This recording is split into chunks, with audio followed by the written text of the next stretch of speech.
Farruco, a gente passou por um pouquinho da sua história, né? Passou um pouco pela sua jornada e até em temas aí mais técnicos. E aí eu queria te convidar para a gente ir para uma segunda fase aqui do nosso bate-papo. Vamos lá. Que é eu chamo de game aqui, tá? Vamos é o lá. jeito que eu nomeei. Esse game aqui aí eu até conto, né? Quem acompanha já sabe. É inacreditável. Eu montei isso daqui. A Jamile, que trabalha no nosso time, ela falou assim: poxa, podia ter uma coisa diferente assim, com um negócio tal, para engajar, alguma coisa. Eu falei, pô, gostei. Eu nem fui almoçar naquele dia. Aí fui lá no chat. Fui no chat GPT. Aí, usando a habilidade por ter sido programador, então, aí eu fiz um prompt bem legal, assim. Olha, tinha umas boas de umas 20 linhas. Ou seja, fez uma boa pergunta. Fez um bom prompt. Tinha umas boas de umas 20 linhas, assim. Foi escrevendo com calma, respeitando a inteligência do chat GPT, que é maior que a minha, né? Ele soltou uma primeira versão. Eu falei, não é possível. Eu até fui olhar o código e falei, não acredito. Como é que ele fez isso? Aí eu, daquilo, mandei uma segunda e aí saiu essa brincadeira. Que legal. Então, assim, dentro do mundo digital... Aí, tá vendo? Um bom exemplo de como você usa a inteligência artificial para gerar um novo negócio, né? Ou uma nova funcionalidade. Mudou a experiência aqui do nosso programa aqui, enfim. Muito bom. E não precisa ser nada revolucionário, né? Acho que... Gaudi, é isso mesmo. Acho que as pessoas cada vez mais podem incorporar isso, né? Você sabe que, assim, voltando para esse tema de inteligência artificial, a gente fala o seguinte: eu sei que não sou um nato ou nascido digital, né?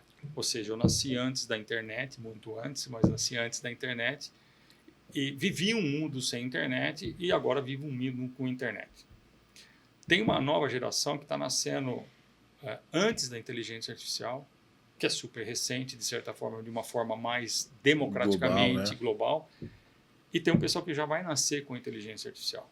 Então, a mesma quebra que quem nasceu antes da internet tem que viver com a internet agora, então tem que se adaptar, tem que viver. Tem uma galera que está nascendo agora já com os agentes digitais, né? Você vai ter que se relacionar não só com a pessoa, não só com o Gaudi, mas com o agente digital que o Gaudi tem, né? Antes de chegar na pessoa. Então, vai mudar a relação, né? Uma outra relação, né? Você terá, não mas vários agentes, né? E essa turma vai ter que se adaptar. Então, é natural que a gente tenha falado muito de que nós temos que, como não somos natos ou nascidos na época da inteligência artificial, a gente tem que sempre se perguntar: será que a inteligência artificial não resolveria isso de uma forma diferente para mim? Será que ela não ajudaria a facilitar? E é exatamente a tua jornada aí, né? Quer dizer, quando você se deparou com um desafio, ou com um problema, vamos chamar assim, como é que eu resolvo isso? Você conversou com a inteligência artificial e ela te deu uma solução. Dentro das sinapses da base de conhecimento que eu tinha, eu percebi um desafio importante que talvez eu até conseguisse, dado habilidades, fazer, mas com certeza não teria sido tão rápido como foi, porque foi questão de horas, assim. Não teria sido, talvez, com a abordagem que foi feita. E Somon me completou. Eu falei, nossa, era isso que eu queria. Eu continuei sendo o autor, vamos dizer assim. Mas lembra que a gente falou lá atrás? Por isso que as habilidades mudaram. Agora não é questão de ter a resposta na ponta da língua, mas ter a pergunta. Você tinha a pergunta certa. A segunda coisa é ser criativo, né? Porque você precisa ser criativo. Por exemplo, a Jamile teve o ponto da criatividade, do insight. Sim, o insight foi totalmente dela. Você complementou e aí, quer dizer, de uma criatividade e de um processo, né, nasceu o game aqui, né? Sim. Mais perto? Vou um pouquinho mais perto. Vamos ver então o que vamos lá. São tudo temas do mundo digital, tá? Vamos ver o que sai aqui. Arquitetura corporativa e tecnológica, né? Ao longo aí da jornada a gente vê, e você comentou inclusive, né? A transformação, as empresas vão se transformando ao longo do tempo, a tecnologia vai colaborando com isso e de forma ampla. A gente vê algumas empresas que de fato elas vêm materializando a sua arquitetura corporativa, muito voltada, por exemplo, para o customer experience, alinhar, né, não com produtos, né? Não aquela visão de tirar a empresa para expor para o cliente, mas alinhando muito com as jornadas do cliente. Você vê que nessa linha de organização, revisão da arquitetura corporativa, na perspectiva do negócio e, obviamente, para tecnologia, é uma tendência, as empresas estão acelerando bastante. Isso é básico. Isso é básico. Eu acho que assim, talvez a gente nem perceba o quanto isso é necessário. Você ter uma arquitetura corporativa muito clara de quais são a sua cadeia de valor, quais são os pontos, e uma arquitetura tecnológica que suporte tudo isso, isso é básico. Principalmente no caso da arquitetura tecnológica, quando você tem relacionamento com mais de uma empresa. Então, se você tem parceiros de desenvolvimento, vou pegar isso como exemplo, e você não tem uma arquitetura sua, o parceiro vai fazer na arquitetura que ele entende melhor. Pode ser na linguagem que ele entenda melhor, pode ser no banco de dados que ele entenda melhor. Mas quando você tem uma arquitetura tua própria, você diga, siga isso. Porque quem vai herdar aquilo tudo que ele está fazendo é você, de alguma forma. E se você não tem um padrão, uma arquitetura pré-definida, você vai lidar com uma suíte de sabores diferentes e isso é mais complexo para a sustentação. No caso da arquitetura corporativa é igual. Você tem que definir claramente quais são as suas cadeias de valor, o que você vai atacar e por isso esse tema eu acho que é core. Quem não faz de uma forma explícita que está tratando, deve estar fazendo de uma forma tácita, ou seja, sem perceber. Porque está fazendo estrutura. Algumas empresas, elas até, né, elas mudaram até a forma de se apresentar no mercado. Eu brinco, né, assim, para facilitar às vezes quem está em casa.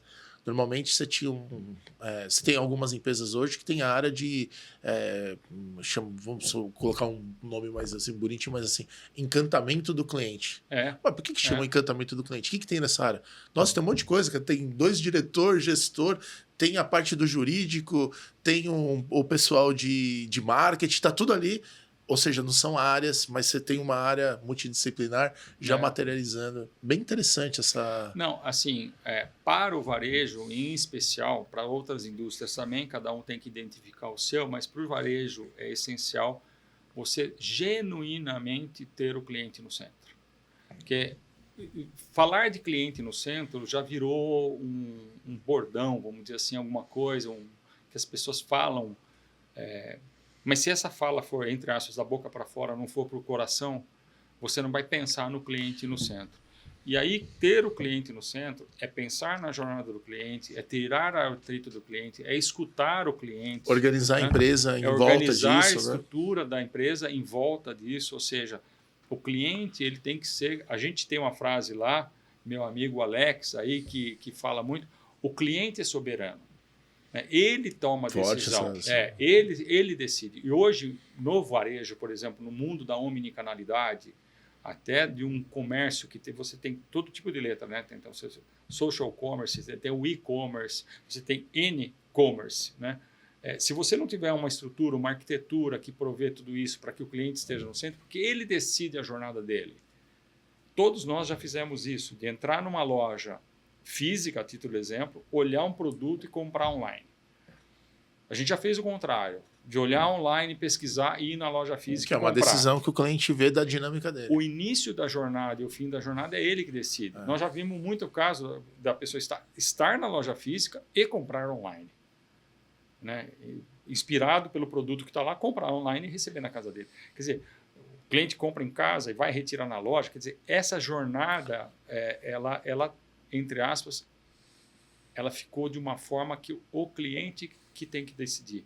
Então, de novo, você tem que genuinamente, não é da boca para fora, pensar com o cliente estando no centro. Quando há pouco eu fiz aquela gradação, né, do Service Oriented Architecture, Cloud Compute e tudo mais, acho que o Customer Centricity, né, é uma dessas letrinhas que foram passando. Né? Exatamente. As coisas estão se somando. Né? Você tem razão. Rogers, vamos ver qual que é o próximo item que nos surpreende aí o nosso game. Pega um fácil aí, Roger. Data Analytics e Insights, né? Essa é uma outra temática que é um tema muito presente aí, muito, né? Muito. Como que você está trabalhando isso? Como que você enxerga a importância dessa temática dentro da organização? Hein? Você sabe que esse tema é um tema já, vamos dizer, antigo, né? E tem uma expressão em inglês, data is oil, né? Que os dados são petróleo, né? Por quê? Porque o americano usa essa expressão de... A gente fala, tem dinheiro em cima da mesa. O americano fala, there is oil in that. Quer dizer, essa é a expressão essa deles. Expressão. Então, legal. Nasceu de lá desse data is oil, que tem dinheiro nos dados, né? E é verdade, quer dizer, dado é uma coisa super importante para o varejo, e o varejo tem o privilégio de ter uma abundância de dados. Quando você tem as lojas físicas ou digital e você capta o cliente na ponta, você sabe exatamente com quem você está falando.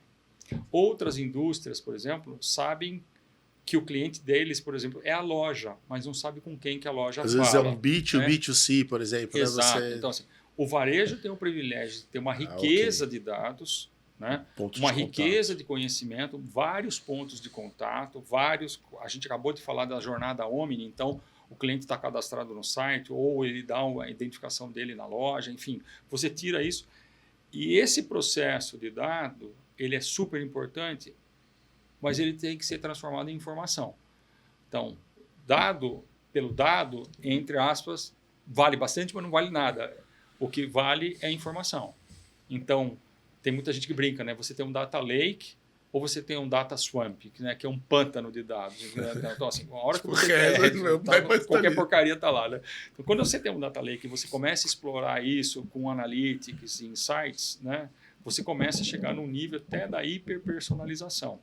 Quer dizer, é através dos dados que você entende o behavior, o comportamento do teu cliente para saber o que é mais assertivo para ele, o que ofertar, por que canal ofertar, quando ofertar. Então, os dados produzem muitos insights. E as empresas todas mais evoluídas e que estão evoluindo já deixaram de ser empresas que tomam decisões por percepções, né? As empresas hoje tomam decisões por dados, né? Então, o data-driven, né? As empresas data-driven, elas têm muito mais o poder da assertividade. Porque, obviamente, quando tomar uma decisão, vai tomar uma decisão pautada em dados. Às vezes sai de uma heurística, de uma percepção, que é muito importante também, assim, né? É um fator... Voltando para o varejo. O varejo, se a gente pensar, já foi um tema do seu Manuel, com um lápis na orelha, que conhecia. E ele sabia. E ele, por feeling, falava, eu acho que isso vai dar certo, eu acho que não vai, né? Esse feeling que é importante, ele não é decisório num mundo tão mais complexo. Os dados ajudam muito. Sim. E é engraçado que a gente quer voltar a ser o seu João, né? Porque ele sabia, ele conhecia a família, ele conhecia era quem próximo, era, né? Ele sabia que aquela pessoa gostava daquilo e o outro não. Ou podia ter crédito, não. Só que hoje você tem que transformar essa venda do seu João com uma quantidade de clientes pequeno da vizinhança dele numa coisa absolutamente escalável e brutal, né? Com N canais. Então, assim, de novo, a gente quer voltar naquela hiperpersonalização, mas de uma forma muito mais pautada em dados. Dentro desse... Aí até uma dúvida mesmo, uma pergunta. Obviamente que isso tem muita tecnologia envolvida, mas muita coisa nova, às vezes, nasce na área de tecnologia. Essa questão de dados e insights, você vê que vai ficar dentro da tecnologia ou vai migrar para algo respondendo direto com o CEO, né?